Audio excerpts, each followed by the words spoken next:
FLM, tatlong letra ngunit napakadaming natulungan. Iisang tao pero libo-libo ang inalalayan. Milyong katao sa Pilipinas, siya lang ang tumindig at lumaban. Sa panahon ng epidemya, siya yung hindi politiko na inasahan. Ngunit ano ang nangyari? Siya lang ay kinasuhan. FLM, dasal lang. Nasa likod mo lang kami. Babangon muli tayo para sa bayan. Magandang umaga o gabi man sa buong mundo. At ako po ay ito po ang pangalawang video ko tungkol po sa ating isang bayani ngayon sa ating bansang Pilipinas na walang iba kundi si FLM. Unang-una sa lahat kong mga kababayan, sa lahat ng mga Pilipino, ito po, ang video na po ito ay ginawa ko para lang sa aking sariling opinion, sariling pananaw. Nandito yung makatulong, hindi para makaperwisyo. Kasi po, tatanggapin ko yung persecution na alam naman ninyo yung nangyayari sa buong mundo sa ngayong panahon. Lahat ay piktado. Hindi lang ang Pilipinas. Hindi po tayo naging criminal o hindi po tayo. Bigla naman kasing may lumabas na isang tao na siguro bago naman siya lumabas ay may nakakilala na sa kanya. Pero sa karamihan siguro ay hindi siya kilala. Kahit ako pa man, nabigla ako sa paglabas niya.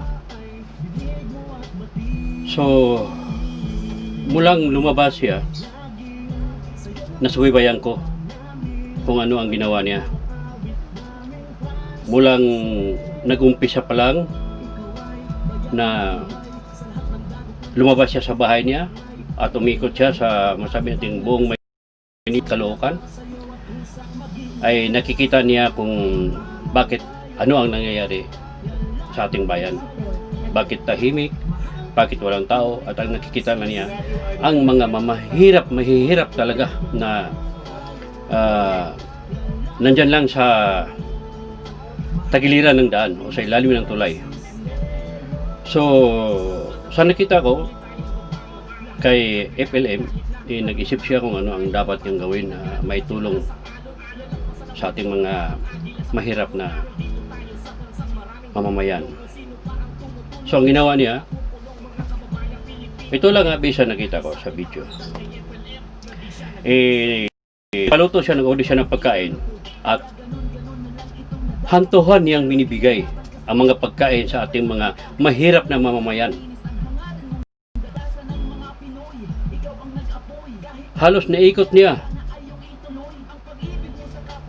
ang masabit ng sintro sa Maynila hanggang Itsa, Caloocan, hanggang dito sa Maynila, pagbigay ng pagkain, ng mga pagkain sa mga mahirap.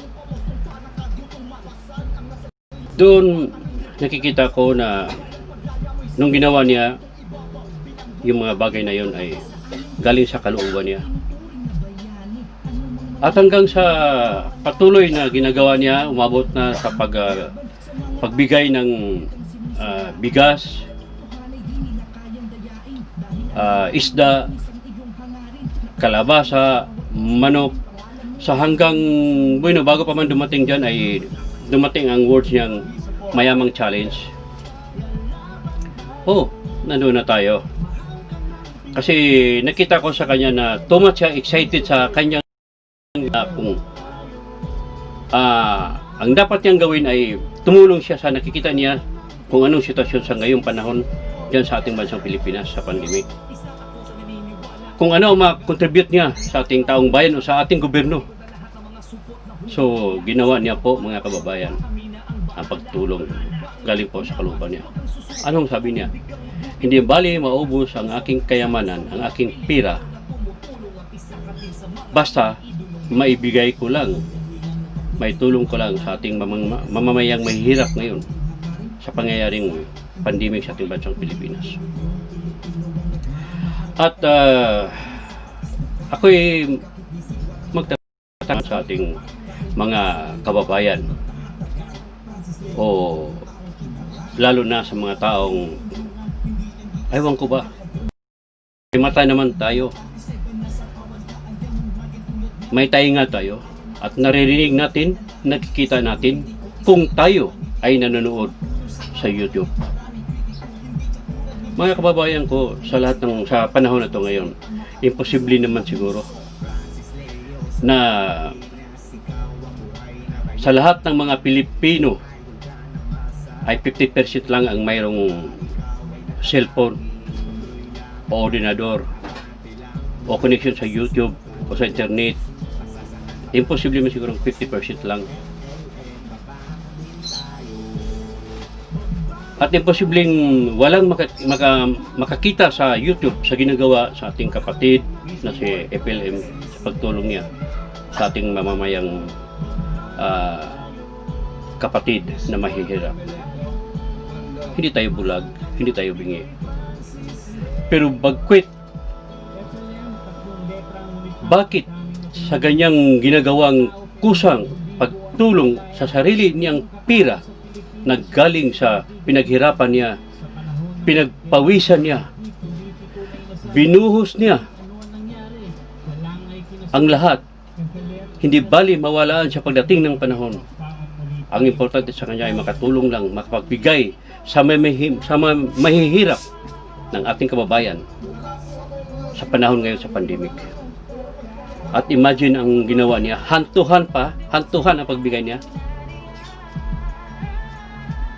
Bakit marami pang bumatikos sa kanya?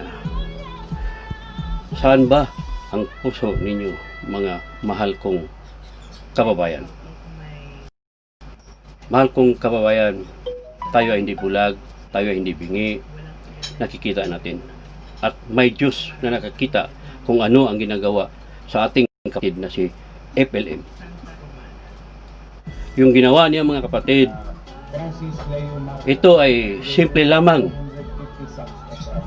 na ito ay makikita natin at ang yung ginawa niya ay biblical. Biblical ito mga kapatid. Ako hindi ako religyoso pero alam ko rin yun na nasa Biblia yun. Pero bakit yung ibang mga tao namin, hindi naman lahat, at lalo na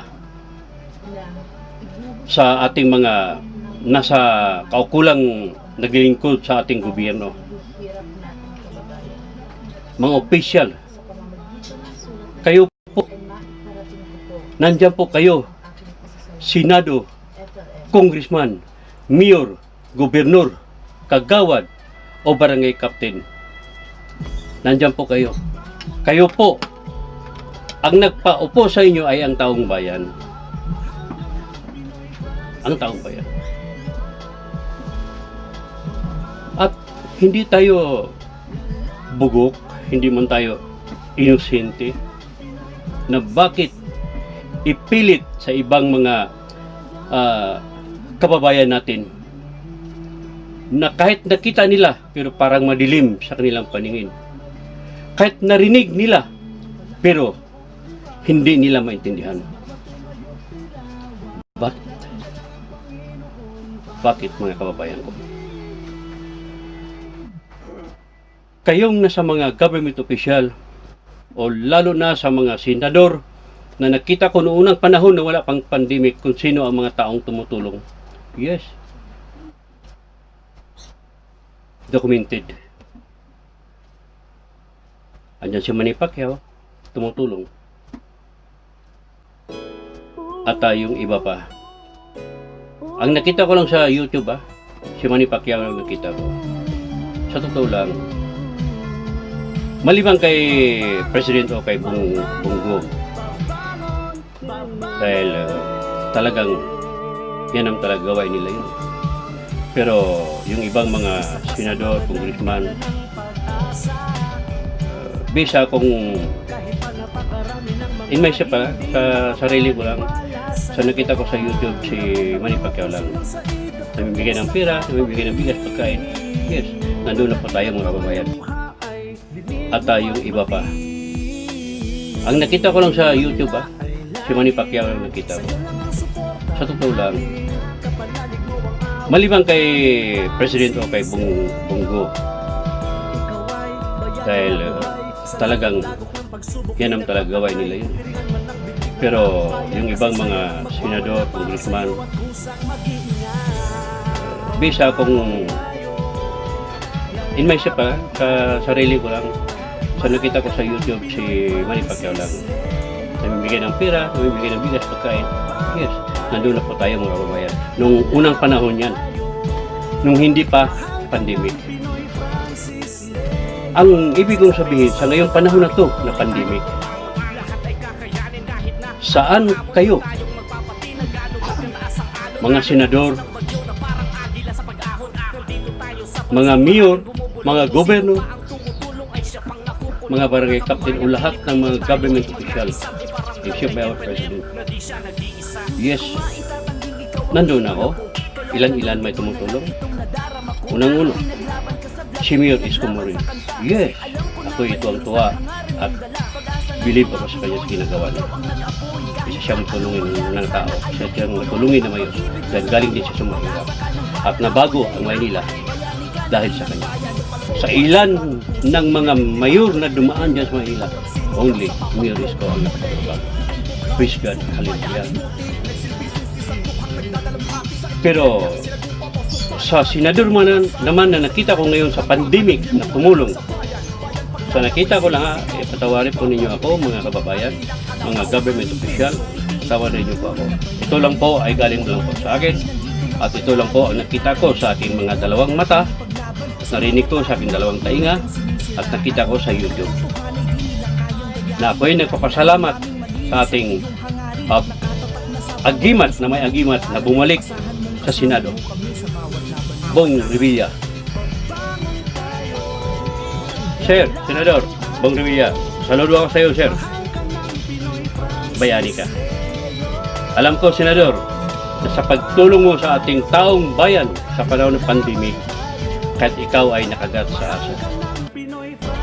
Nandoon din ang pagkadelikado ng panahon na yun na ikaw ay nakagat. Pero sa awa ng Diyos, nagpapatuloy ka. Isa ka na humahanga kay Francis Leo Marcos sa pagtulong niya. Isa ka na witness, Senador. Isa ka liwanag sa ating taong bayan ng ginawa ni Francis Leo Marcos ay ito. At ang ating mahal na mayor, si Isko Moreno sa Maynila, isa ka rin mayor. Ako'y nagpapasalamat ako. Mismo binasa mo pa sa harap ng iyong mga tauhan na ang binigay ni FLM na sabi mo, ito ba si LFM? Yung nagbigay sa 250 sacks? Maraming salamat po. Yan ang sinabi mo, Mayor Isko. Maraming salamat. Isa ka rin naliwanag sa ating taong bayan kung ano ang ginawa ni Francis Leo Marcos. Nandoon na po tayo, mga kaibigan ko, mga kababayan ko. Pero ang ibig ko lang sabihin, bakit may mga iba pang mga tao, lalo na sa Senado, na mag-tweet sa isang Twitter na dapat na siyang may kulongin. Ito po ay galing lang po din, nabasa ko galing sa Twitter, I don't know kung how true. Senador Gitsayan. Patawarin mo ho ako, hindi ako naninira sa iyo, Senador. Ito ay sinabi ko lang ang katotohanan. Pero ang masabi ko lang, patawarin mo ako kung sa iyo pa talaga yung ikaw pa'y may-ari ng Twitter na yun na dapat ikulong na at hindi na makalabas. Patawarin mo ako, Senador. Senador ka, ginagalang ka namin. Nakaupo ka dyan bilang ang taong bayan sa iyo. Ang paupo sa Senado. Ang sa akin naman, patas lang tayo. Hintayin po natin kung ano man ang desisyon sa judge kung may kasalanan ba siya. Yes, kung may kasalanan siya, dapat lang paglingkuran niya ang kanyang kasalanan. Pero ang sa akin naman, ang pinag-usapan natin dito, sa ngayong panahon na to, sa pandemic, wala akong pakialam kung sino man si Francis Leo Marcos. At hindi lang man ako, kundi halos lahat tayo sa buong bansang Pilipinas na hindi natin lubos kilala ang tao na yon. Pero yung ginawa niya sa pandemic ay tayo ay naniwala sa kanyang ginagawa. Dahil tunay, nakikita po natin mga kababayan. Nakikita natin ang katotohanan na tunay ang ginawa niya sa pagtulong sa taong bayan. Pero bakit pa ba na may hindi maniniwala? Bakit?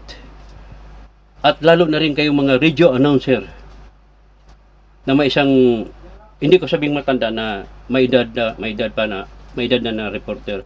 Sir, por favor naman, patas naman tayo. Bakit ho idikit ninyo ang pangalang, ang apelidong Marcos sa mga pamilyang Marcos ni nila Bongbong? Bakit ho? Ano bang nagawa ni Francis Leo sa inyo? May nagawa ba siyang pagkamali sa inyo? At bakit nung tinanong mo si BBM, nakapatid mo ba si Marcos, si Francis Leo Marcos, nung sinabi ni BBM, oo, marami yan, noon pa yan, matagal na yan, mulang dumating kami dito ulit sa Pilipinas. At bakit tumatawa ka? Ha? Ikakatawa ba yun? Ikatutuwa ba yun? Ikasasaya ba yun? At bakit? Ano bang rason? Bakit umabot ka sa ganyang pagtanong sa mga Marcos family? Siguro, hindi mo ba nakita kung ano ang katotohanan sa ginawa ni Francis Leo Marcos? Isipin lang natin, Sir, radio announcer ka man. Real talk lang tayo. Ang nakikita lang natin, ang sa ngayon. Huwag natin isipin ang noon. Kasi kami wala din alam kung anong pagkatao ni Francis noong unang panahon. Sa akin, I don't care. Pero ang sa akin lang, kung yung ginawa niya ngayon sa ating bansang Pilipinas, maniwala ka man o hindi, biblical yun. Kung saan man galing ang pera niya, nakaw ba o hindi, o galing man sa masama, wala tayong pakialam doon. Ang importante ay nakatulong siya sa ating taong bayan. Yan lang. Naman akong ibang masasabi sa iyo, Mr. Announcer. Hindi mo lalait pa kayo sa tao. Mukhang kabayo. Huwag naman po. Lahat-lahat tayo. Walang pangit, walang maganda sa atin. Tayo ay ginawa ng Diyos at anak ng Diyos. Paano unlad ang ating bayan, sir? Ang ating bansang Pilipinas, kung ganun ang mga ugali natin. Hindi maganda ho yan, sir. Ito ay opinion ko lang. Wala akong masamang kumbaga, nag-isip para sa'yo. At isa pa po mga kababayan ko, ito ay sa akin lang din. Ako ay nagpapasalamat din sa mga Tulfo Brothers. Dahil nung unang panahon din sila ay talagang kilalang kilala sa buong mundo na matulungin at tigasin talaga. Nandun ako. Si Tulfo, believe ako niya. Believe ako sa kanya.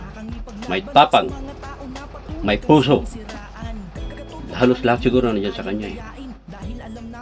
Si Erwin Tulfo, ganun din. At lalo na si Rapi Tulfo.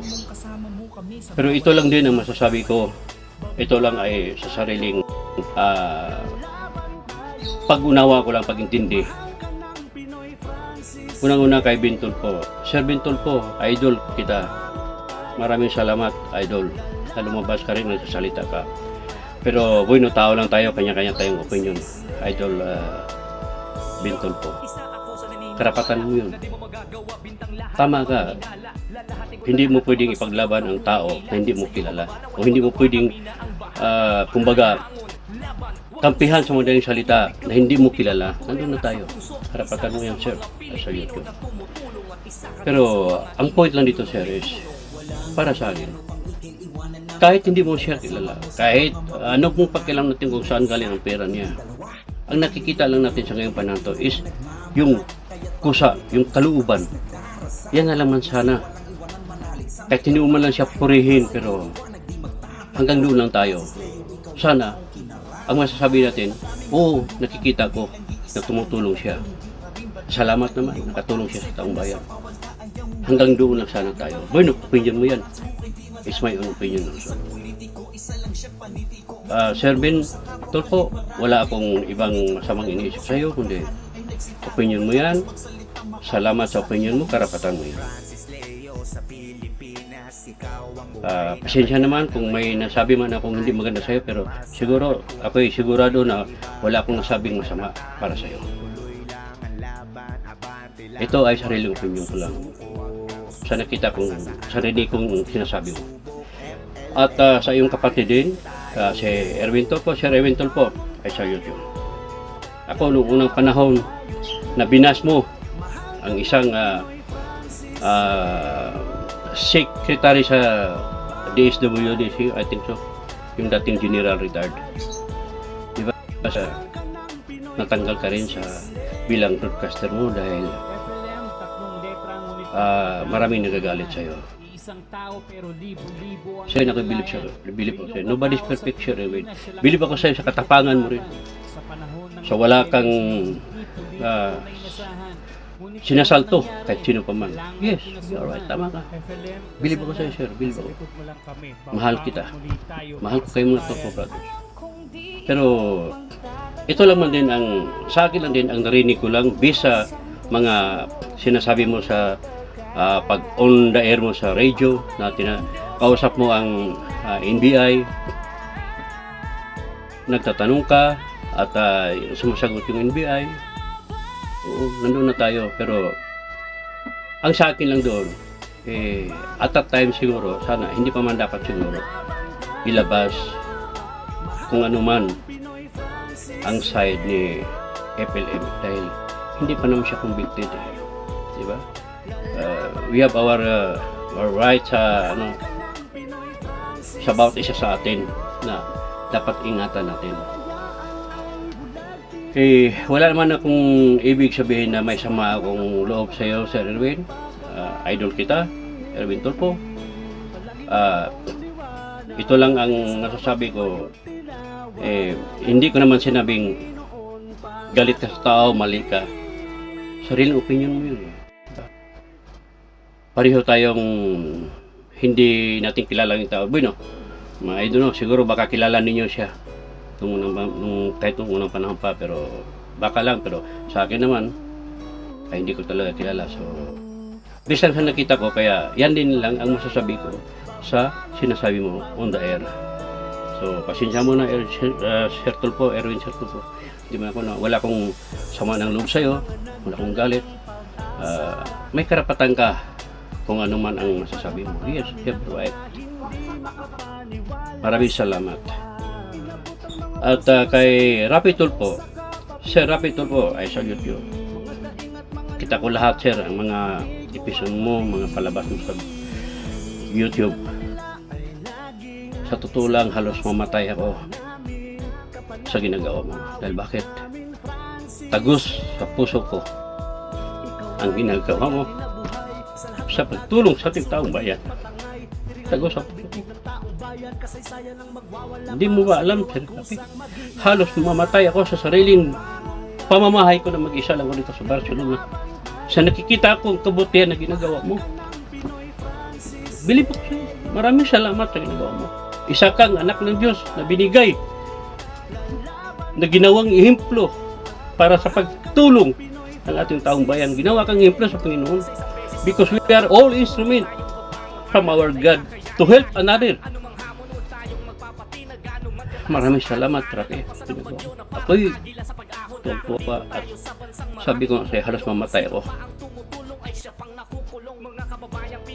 sa pinagawa mo. At lalo nang pinalabas mo ngayon, nung nangyayari na kay LFM, nakikita ko na nasa gitna ka. Tama yung sinasabi mo. Bilib na bilib. Sa kang bayani. tama ka. Kaya lang, wala naman din kasing karapatan ang mga nagmamahal kay LFM na lalapit sa'yo para lang na masabi yung sinabi mo na kayong mga supporters ni LFM, lumapit kayo sa akin para mapagtulungan natin. Ako'y bilib ako sa'yo. Ako sir, barako din ako eh. Pero, nasa katuwiran. Nasa katuwiran. Pero, ako'y napaiyak lang sa tunay na naramdaman ko sa iyo, Sir Rafi. Tunay kang bayani, tunay kang tao, anak ka ng Diyos. Nasa gitna ka, nandiyan pa sa iyo, sa kanang kamay mo, yung isang abogado nag-interpret kung ano ang batas, kung ano ang tunay na batas sa taong may kasalanan. Maraming salamat, Atty. sa paliwanag mo na naliwanagan din ng ibang tao kung ano ang katotohanan. Maraming salamat. Maraming salamat, Sir Rafi Tulfo. Saludo. Pasensya ka lang kung walang lumapit sa iyo ng mga supporters ni LFM dahil wala silang karapatan lumapit sa iyo.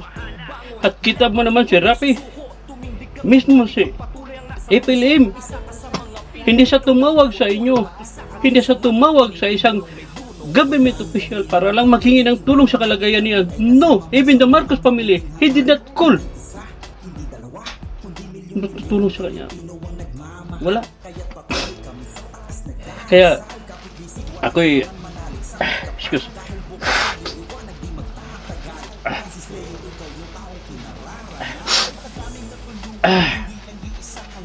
mahirap. Pasensya muna mga kabayan ko. Ito ay galing lang sa kalooban ko talaga, ako'y nagpaiyak lang. Ulitin ko, Sir Rafi, maraming salamat. Bayani ka. Totoong tao ka. Yung isang tao na naipit kayo sa kulungan, hindi naman kulungan, naipit sa NBI. Ni isa lang mang government official, wala siyang tinawagan para magtumulong sa kanya. Nanawagan lang siya sa taong bayan. Nang sabi lang niya, kahit man nasa gipitan siya ngayon, nasa ipitan siya ngayon sa NBI, hindi yan hadlang para matigil ang pagtulong niya sa ating mamamayang Pilipino. Kaya pasensya si Rafi. Lucy, kung may lumapit ba sa iyong supporter niya, ako nakikiusap sa iyo. Kung yan man ang nasa kalooban mo, siguro may puso ka naman. You have your power to help LFM. Please. Kung may kasalanan naman siya, okay. Pananagutan niya yun. Alam natin yun. Pero sa akin naman, ang tingnan lang natin sa ngayong panahon na pandemic kung ano ang ginawa niya. Ordinaryong tao lang siya, Sir Rafi. Hindi ibig ko sabihin ordinaryo siyang tao mahirap. Ordinaryo lang siyang tao na hindi government official. Kaya hinihingi ko sa iyo, Sir Rafi, na sana kahit may abogado naman siya, gawin mo bilang isang anak ka ng Diyos, bilang isa kang ginawang instrumental ng ating Panginoon para lang lapitan ang mga abogado ni Francis kung ano ang dapat magawa para lang sa katahimikan sa lahat ng ating bayan, sa taong mamamayan, na hindi tayo aabot sa hindi magandang pangyayari. Alam kong may kapangyarihan ka. Please do it, Sir Rafi. This is from my bottom of my heart. Ako na ang magsabi sa iyo. Hindi na, huwag mo nang hitayin na lalapit ang mga supporters ni LFM sa iyo dahil wala silang karapatang lumapit sa iyo. Gawin mo ang magandang kalooban mo. Gawin mo yung malaking puso mo na kung maaari, huwag mong hintayin na ang taong lumalapit sa iyo na kung sino ang ginigipit, sino ang iipit sa mga nagawa nilang kasalanan na hindi naman nila kasalanan. Wala lang sigurong masama, Sir Rafi, kung ikaw ay bumaba sa iyong trono para lang mapuntahan ang isang taong naluluklok at nagtatanong sa liwanag ng katotohanan. Kung masabi natin may kasalanan man siya, pero sa kanya na lang yun. Ang sa atin lang kung ano man ang ginawa niya sa ngayong pandemic na ngayon, dapat lang yan ang tingnan natin. Si Rapi, ikaw ang daan. Ikaw ang ginawang instrumento ngayon sa ating Panginoon. Please, do it right now. Come down to your throne. And please, puntahan mo ang taong naghinakit at nagtanong sa kanyang sarili na kung siguro hindi man natin alam na siguro mismo siya hindi niya akalain na darating sa kanya yun. Maraming salamat, Sir Rapi. Maraming salamat. Ito ay pakiusap lang sa iyo bilang anak ka ng Diyos. Ikaw ang ginawang isang instrumento sa ating mga mamamayang Pilipino at hindi lang sa Pilipino, sa halos sa tao na kahit sa ibang bansa ay tinulungan mo. Tutulungan mo nga mga ibang tao sa ibang bansa sa kanilang kalagayan sa sitwasyon para may hatid mo kung saan man sila. In person, hinatid mo pa sila. Sa ngayong panahon, Sir Rapi, please do it. In your personally, please come down. Tulungan mo. Bigyan mo ng katarungan. Ang taong bayan, hindi na lang kay Francis. Ang taong bayan, bigyan mo ng katarungan, hustisya. Para maliwanagan tayong lahat. Pero sa akin lang, ang katarungan lang nito ay ang ginawa lang ni Francis sa ngayong pandemic na to. Yan ang katarungan na pinaglaban ko na masasabi ko sa aking sariling opinyon. Hindi ko na hawak kung anuman ang makasalanan niya unang panahon. Karapatan din ng gobyerno yun na pananagutan niya. Pero ang sa akin naman, bakit hindi pa tayo makapagpatawad? Tawa lang tayo. Last na lang masasabi ko sa Sir Rapi. Ako'y nakikiusap tayo. Gawin mo. Please lang. Ikaw ang anak ng Diyos. Ikaw ang instrumento sa matagal ng panahon. Please, gawin mo na. Maraming salamat. Mga kabayan ko, patawarin niyo po ako, medyo mataas lang ang panahon ko, ang oras ko doon kay Rapi Tulfo dahil nakikita ko ang tunay na puso doon ni Rapi. Tayo ay nakikita naman natin ho. Hindi man tayo bulag, hindi tayo bingi, at nakikita natin.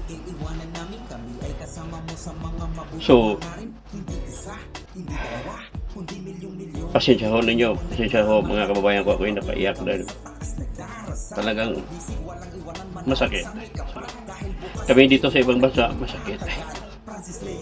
Kami nga dito, o mismo ako nga may personal problema ako, pero nung ako lumapit sa pero kaya ko naman. Pero hindi na ako perfectong tao. Lahat tayo ay may kasalanan. Mga kababayan ko, magmamahal sa ating kapatid ngayon na bilang idolo o maging bayani sa ating bansang Pilipinas na si FLM Francis Leon Marcos, sa lahat ng mga supporters at lalo na yung mga rappers na gumagawa ng kanta na yung kanta ninyo napaka ganda, tagos sa kalooban. Maraming salamat sa suporta ninyo at lalo na yung isang kaibigan ko dyan sa rappers na si Mr. De La Cruz. Sir, maraming salamat sir. Maraming salamat sa pag-accept mo sa akin bilang friend sa Facebook.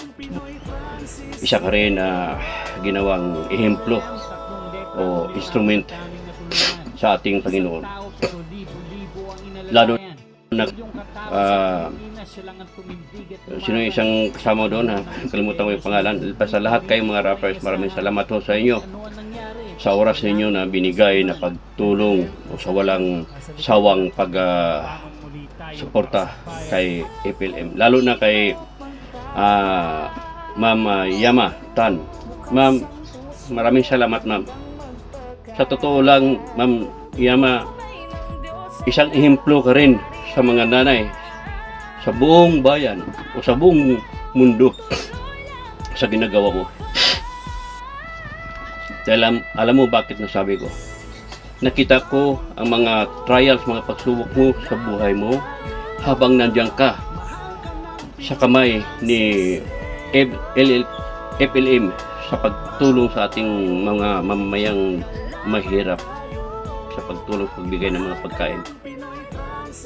Kahit yung panahon na yun na ikaw ay may sariling personal na problem din sa iyong pamilya, nakikita ko na halos dumugo at dumugo ang iyong puso sa sakit na nakita mo kung ano ang nangyayari sa iyong anak na ginagawa sa dating mahal mo sa buhay na ama ng anak mo. Masakit yun. Hindi dapat ginawa yun sa ama na pinakita niya sa iyo na umiyak ang iyong anak. At bakit isa pa yan, dapat ipaglaban mo yan, Ma'am Yami. Kaya nagpapasalamat sa iyo simulat noon din, nandoon ang buong suporta mo na walang suko hanggang ngayon. At lalo na kay yung nanay-nanay ninyo dyan, na si Patricia pa yun, at yung asawa niya, maraming salamat ho sa inyo ma'am. Kayo po ang nasa likod din ni FLM sa pagtulong noong ng panahon na si LFM ay nasa labas pa, wala pa siya sa loob ng NBI para may kung anong dapat. Maraming salamat ho sa inyo lahat, at lahat ng mga staff ni FLM. Basti, si Bisti ba yun? Yung makulit na isa pa yon, huwag ninyong kumbaga hatulan na siya ay kumbaga lumayo na sa grupo ninyo ni FLM. Karapatan niya yun kung ano man ang nasa isip niya, ano mang desisyon niya. Intindihin natin. At lalo na din yung isang kasama niyo dyan na pagsabi ni FLM, sino bang pangalan doon? Lumusik, aw, aw, aw! Ganyan kayo nung panulat. Sir, saan ka man ngayon? Maraming salamat din. Lahat kayong nasa likod ni FLM sa panahon na yun na tumulong kayo sa kanya, nasa likod kayo sa kanya.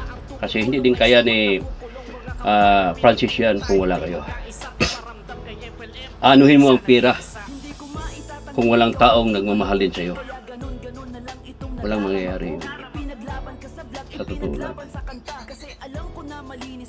Hindi ka masaya sa dami mong pera kung wala nagmamahal sa'yo. Hindi baling wala kang pera, marami ding nagmamahal sa'yo, mas maganda. Pero mas maganda ding may pera ka na, maraming pera ka na, marami pang nagmamahal sa'yo. Sabay ng mga kababayan, ito lang po ang masasabi ko. Medyo mahaba to dahil I think ito ng pinaka-the best na masasabi ko sa ating mga supporters kay FLM. At huwag kayong mag-alala. Ito lang masasabi ko sa lahat ng supporters FLM. Huwag na yung sagutin ang mga bashers. Normal yan. Kasi against sila sa ginagawa ni FLM. Kasi kahit sila ay nagpakabulag. Nakita man nila, klaro-klaro sa dalawang mata nila, pero madilim sa kanilang paningin. Narinig man nila, pero maliwanag na hindi nila naintindihan kung ano man ang narinig nila. Kaya, wala tayong magagawa. Kahit anong sagot pa man natin sa kanila, ay madali silang makapagsalita kung ano man din ang isasabihin nila sa atin. Dahil bakit? Hindi sila tunay. Nakikita nila, pero madilim sa kanilang isipan. Naririnig nila, pero hindi nila maintindihan. Dahil may sarili silang iniisip na hindi nila, kahit nakita nila ay hindi nila nakikita. Yan ang tandaan niyo. Tigilan na lang ninyo. Ito lang masasabi ko sa inyo. Sa awa ng Diyos, sana, sa awa ng Diyos, sa madaling panahon, ay sana makalabas na si LFA o si FLM doon sa kamay ng NBI at mabigyan na siya ng hustisya, katarungan. At once again, ito lang ang din ang pahabol ko kay Rapi Tulfo. Sir Rapi, I salute you. Please, sana naman sir, gawin mo, anak ka ng Diyos, ginawa kang instrumento. Pag magawa mo yan, Sir Rapi, baka sobrang perfect ka na sa pagkatao. Mark my word. Anak tayo ng Diyos. Maraming salamat, Sir Rapi.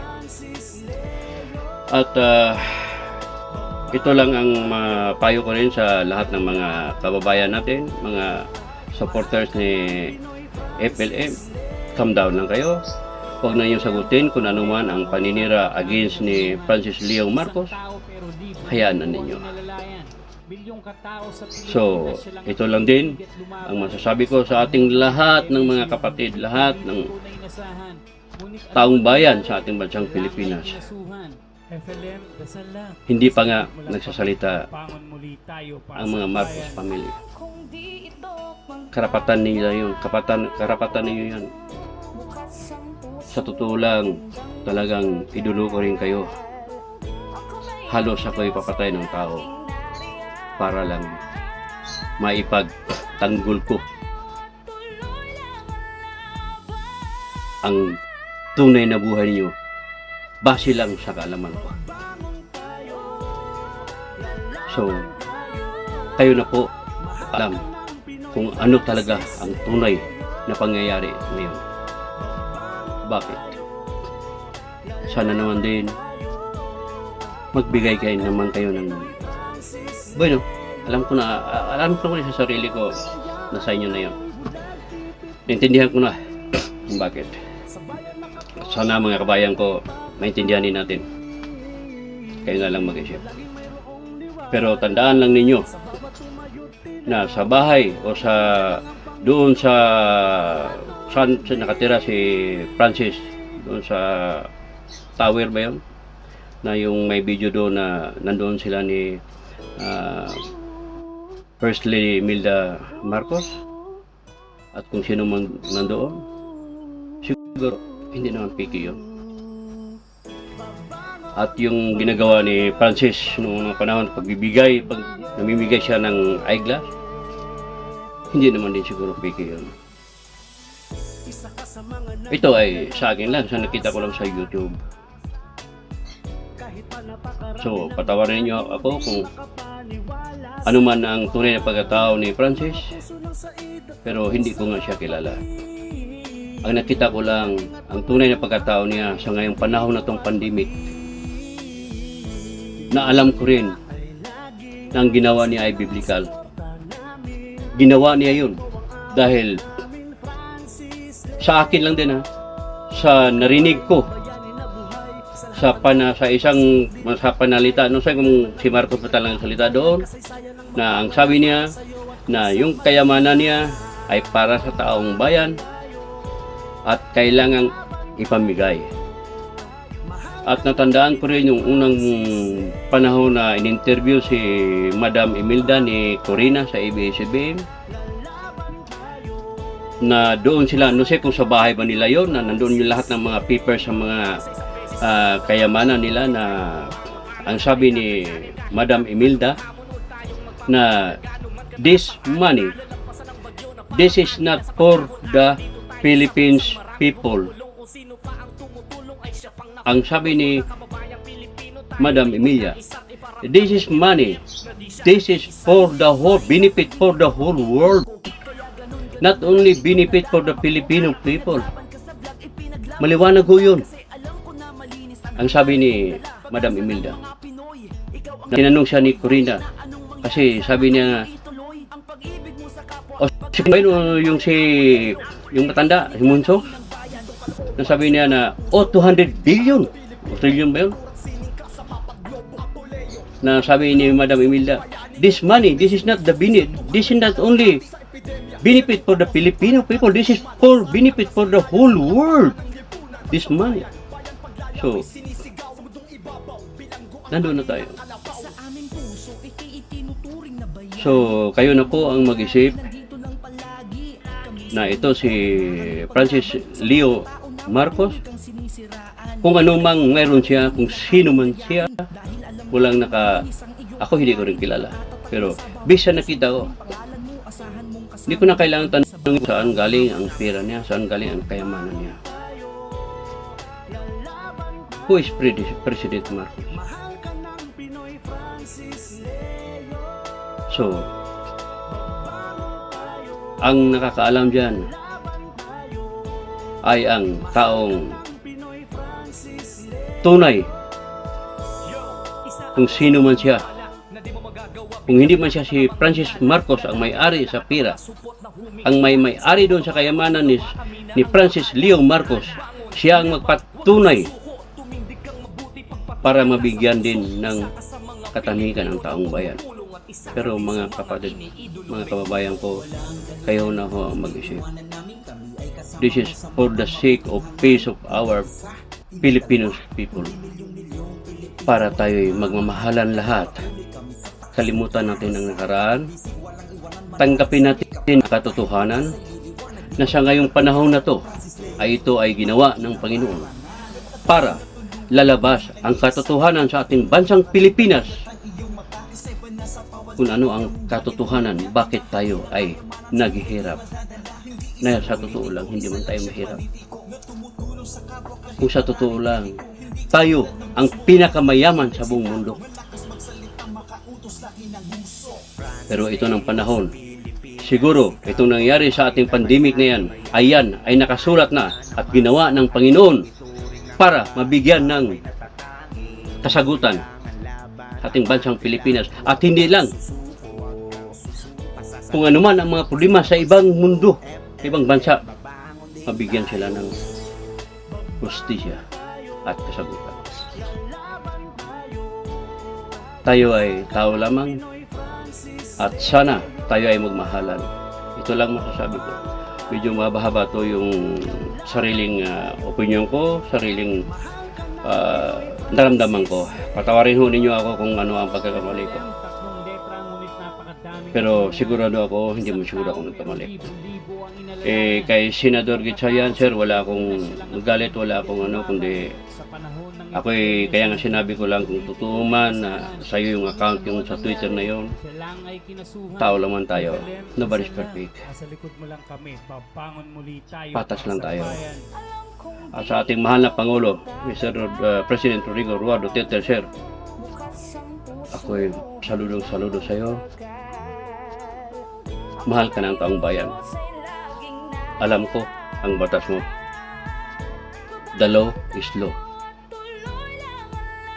We have the law now in our Republic of the Philippines. Do you have the government now in our Republic of the Philippines? Yes, Mr. President Rodrigo Roa Duterte, I believe you. I respect you.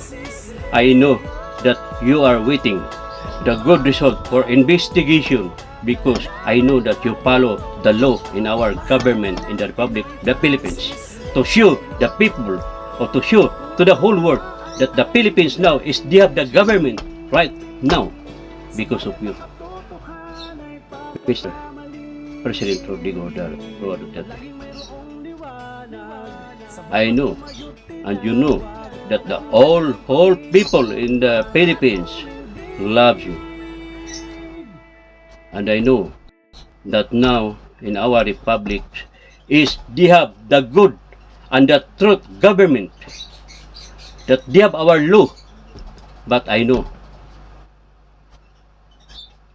kung alam ko rin kung ano ang dapat mong gawin para sa taong nagkakamali. Alam kong may puso ka. Alam kong malaki ang puso mo. At nagpapasalamat ang taong bayan sa iyo Dahil ikaw din ang ginawa ng Panginoon. Ginawa ka ng instrumento, nagiging presidente sa ating bansang Pilipinas para sa pagbabago. Maraming salamat, Mr. President Rodrigo Roa Duterte. I salute you, sir. Mabuhay ka. At alam kong mahaba pa ang panahon mo dahil yan ay kautusan ng Panginoon. Bakit mahaba pa ang panahon mo? Mahaba pa ang taon mo? For the sake to give the good government in our country, the good government in the Philippines. Kaya ginawa ng Panginoon yan. Pinaupo ka bilang presidente para sa pagbabago at para sa ating bansang Pilipinas sa pag-unlad. Maraming salamat, Mr. President Rodrigo Roa Duterte. At yung anak mo si Sarah. Maraming salamat, ma'am. Believe ako sa iyo. At Congressman Duterte, I love you, sir. At yung Vice Mayor mo si Baste, Mayor Sara, maraming salamat sa inyong lahat, sa mga kay Rodrigo Roa Duterte family. Maraming salamat sa inyong lahat. Kayo ang nagbigay ng liwanag sa ating bayan. Kayo ang nagbigay ng kasayahan sa ating bansang Pilipinas para may tayo ang katotohanan at makaptan, matanggap na may tunay na gobyerno tayo ngayon sa ating bansang Pilipinas. At maraming salamat na pinaglaban mo ang ating bansa. Kaya sabihin mo sa mga ibang kapit bansa natin, ako ay masabi ko sa iyo, karapatan mo yun dahil yan ang tunay bisa kaalaman mo. Kaya nandiyan ka, binigay ng Panginoon. Ginawa kang instrumento, ginawa kang presidente for the sake of our Republic of the Philippines to give the good government. Maraming salamat, Mr. President, once again. We love you all. We love you, Mr. President. All Filipino. Alam mong mahal na mahal ka nila. Kami dito sa ibang bansa, mahal na mahal ka namin. So, maraming salamat, Mr. President, sa iyong paglingkod na kahit alam ho namin na ikaw ay sa totoo lang dapat ay magpahinga ka na. Alam po namin, lulumin, pero bakit may lakas ka pa rin? May lakas ka pa ng katawan, lakas ng loob mo para paglingkod sa ating Pilipinas para sa pagbabago dahil ginawa ng Panginoon yan para sa ating mamamayang Pilipino. Mabuhay ka and more power to you, sir. I salute you. So once again mga kababayan ko, maraming salamat. Sana naman ho ay patawarin niyo ako kung may salita ba akong masakit o masama man sa ating mga government official, pero ako'y kusa na nagsasabi sa aking kung ano man ang nasa kalooban ko. Kung man pagkamali kong nasasabi, patawarin ho ninyo, pero sigurado ako wala akong masamang intensyon, kundi sinasabi ko lang ang nakikita ko kasi nakikita ko. Based lang sa video, ha? Hindi sa personal. Ang narinig ko kasi narinig ko. Video sa YouTube. Hindi tayo katulad sa iba na nakita nila sa YouTube pero madilim sa kanilang paningin. Narinig nila sa YouTube pero hindi nila maintindihan kung ano ang sinasabi. Yun lang ang masasabi ko. Once again, salamat sa lahat ng ating kababayan, sa lahat ng mga Pino sa buong mundo.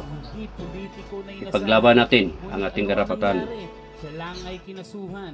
Mahalin natin ang ating bansang Pilipinas Kami, papangon muli tayo para mga magkaisa tayo. sambayan. Para tayo ay unlad. This is for the sake of the next generation. Hindi para sa atin ngayon, kundi ang ginawa ng ating presidente. Ito ay para sa sunod na mga generation. Maraming salamat at yung ginawa din ni Francis Marcos ay this is also for the sake of next generation. Kaya siya ay lumantad. Maraming salamat at FLM, maraming nagmamahal sa iyo. Magpakatatag ka lang sa awa ng Diyos sa pangalan ni Jesus na sana ay makalabas ka na sa NBI sa madaling panahon para maipagpatuloy mo ang utos sa iyo ng Diyos na sa pagtulong sa ating mahirap na mamamayan sa ating bansang Pilipinas. Pagpatuloy mo, mabuhay. Maraming salamat. I love you all. God bless you all. I love you. From Barcelona, Spain. Alam kong di ito magtatagal. Bukas ang puso mo handang magpagal. Ang kamay na